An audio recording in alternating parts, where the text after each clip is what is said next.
near where the Dead Sea Scrolls were found. And it talks about the same exact information that is in the secret, that your thoughts are based on logic, and you can go through where you place your attention and your intention, and your intention has three basic patterns of what happens with your mind, your heart, and your body. And if you engage all these things together at one time, yeah, you're going to get exactly what your intention is. But what the creators of the secret don't understand is the instrument that the creation is being done through is the mind. It's the brain. And the brain is a polarized tool. You've got the left brain and the right brain. And then the left and right is the front lobes and the back lobes.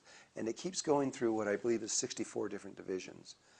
The same 64 divisions of the 64 codons that are in the human DNA. And so it is possible to bring to you what you want or what you intend through your intentions.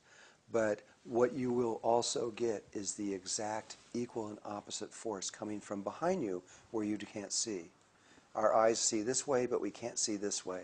And so you get what you want coming this way, and you're going to get exactly what you don't want coming from behind. And so, and there's now a man named Dr. James Hart out of California, one of the brain experts in the world. He's considered one of the two greatest brain experts on the planet ever to live. And he agrees with me that they've found scientifically that you can go in using the brain and you can create anything, but you always get this other thing, the opposite thing also. So what's going on in the world is you've got 6.5 billion people in the world, and most of them want peace. I mean, you know, they're praying together, these huge circles of people praying for world peace. But they're never going to get world peace as long as they pray from the brain. They're going to get a world that's half peace and half war. And it's just going to keep generating that half peace, half war until they learn to create in a different way. There is another way that the indigenous people tell us all over the world, and that the ancient people, the ancient Tibetan Buddhists and the other ones talk about, that you can create, which is creating from where the original stars and planets were created, which is in the heart. If you leave the brain, throw it away, get out of there, and go down into the heart, you can do the same thing. You can create there. You can bring anything you want. You can change the world. But you won't get the opposite effect. On another way to explain this is that we have two heart chakras. One here, right above the sternum, one distance between the tip of your nose and your chin, above that, which is averages at 7.23 centimeters. Two heart chakras. The lower one is connected directly to the heart. The upper heart chakra is connected to the right brain. We have an emotional body that we're all familiar with.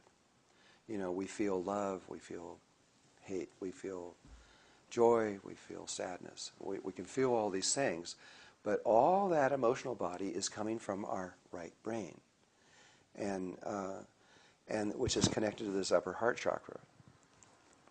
If we were to connect, what we don't know, most people don't know, is that we have another emotional body, and that's connected through the heart.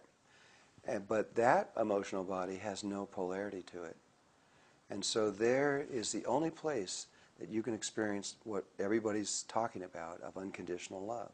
In that spot, you can actually have unconditional love and experience it. But from the brain, which is where most people get married, they fall in love from the brain, they see them, they're beautiful, they want them, they marry them. But that kind of relationship, they'll be there and they'll be talking how much they love each other. I love you, I love you, I love you. And then one will say something that hurts the other person's ego. And just like that, they hate them. And they'll start screaming at them. They'll say the wrong thing. That's brain love. But there is a love down here that no matter what you said or what you did, you could kill somebody, but if they love you, they wouldn't change loving you. That's hardly ever been experienced. Women get that experience usually for a short time. They have a baby, the baby comes up, it's on the breast, they're looking down, and now they're loving that person from their heart, not their brain. And they would die for that baby. They would die. They would give up their life in a moment. That's unconditional love. But we don't know we have that. Now, the same way, we have two dream bodies. We have a dream body that comes from our brain, but our dream, and that's what we do at night. We close our eyes, we go into darkness, we go down into what seems similar to going into the heart, and we dream.